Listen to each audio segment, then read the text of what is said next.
Olá pessoal, hoje estamos dando início à nossa terceira videoaula do nosso canal. Nessa aula de hoje, nós temos como conteúdo programático conceitos de hardware e periféricos, conceitos de software e contexto da internet. Vamos iniciar nossa aula falando alguns conceitos relacionados a hardware e periféricos. Provavelmente, em algum momento da vida de vocês já ouviram alguém falar nessa palavrazinha chamada hardware. Então, o que é o hardware? Hardware nada mais é do que a parte física do computador, ou seja, os componentes dele, que podemos tocar.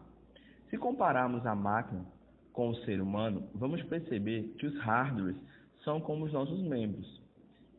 Ainda falando do hardware, essa parte física do computador, ela pode ser chamada também de periféricos.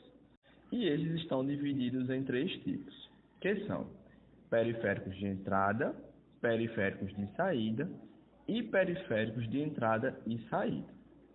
Os periféricos de entrada são aqueles que possibilitam a entrada de dados no computador. Já os periféricos de saída possibilitam as saídas de dados no computador.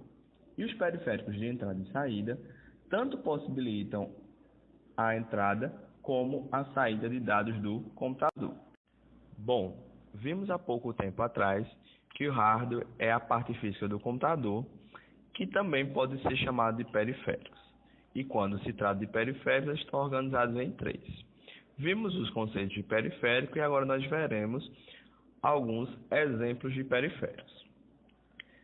Temos como exemplos de periféricos de entrada o teclado, mouse, microfone e scanner.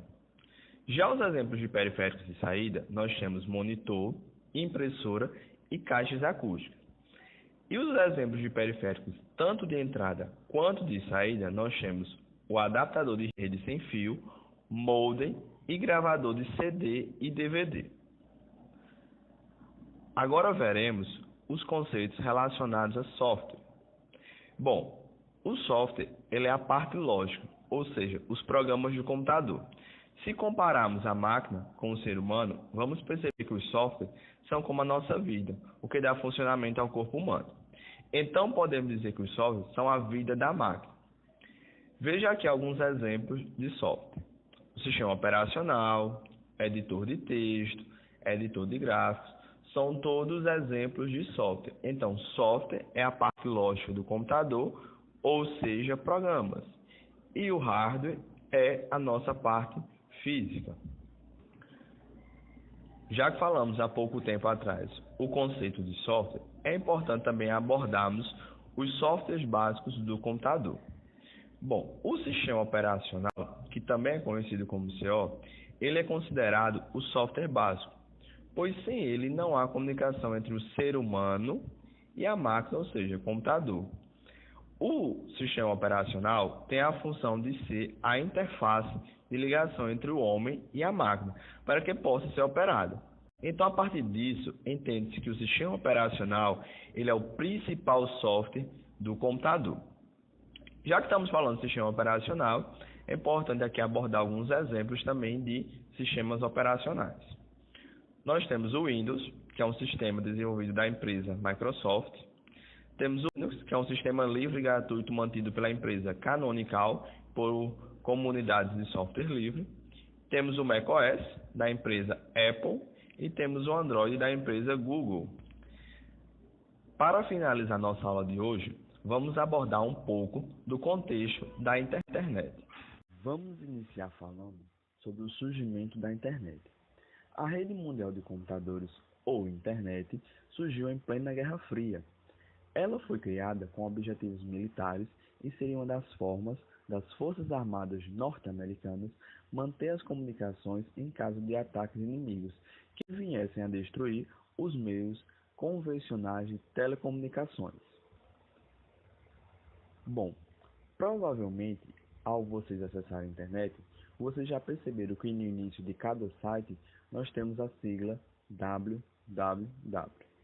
A World Wide Web, que em português significa T Mundial de Computadores, também conhecida como Web ou simplesmente por www, é um sistema de documentos de hipermídia que são interligados e executados na internet.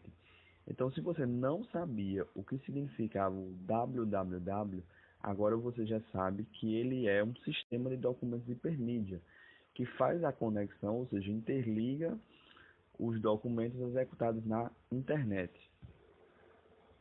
Agora vamos falar um pouco sobre o HTTP. Bom, o HTTP, gente, nada mais é do que um protocolo de transferência de hipertexto. O HTTP é o protocolo usado para a transmissão de dados do sistema da World Wide Web. Como pode ser visto através dessa imagem, toda vez que vocês estiverem acessando a internet, ao abrir o navegador, na barra de endereço, vocês vão logo ver de cara o HTTP e em seguida o site, como vocês podem ver através dessa simples imagem. Agora vamos falar um pouco sobre o que é a internet. Já que nós estamos falando do contexto da internet, é importante também abordar o que é a internet. Bom, a internet é o maior conjunto de computadores ligados entre si no mundo. Ela não tem dono e não está em lugar algum ou em um computador. Ela simplesmente é uma gigantesca rede de comunicação em que os computadores conectados a esta rede podem compartilhar informações. Através dessa imagem dá para a gente entender mais ou menos como é que funciona a internet, né? Então a gente vê que tem vários dispositivos, um conectado com o outro, trocando informações. Vamos entender agora como a internet funciona.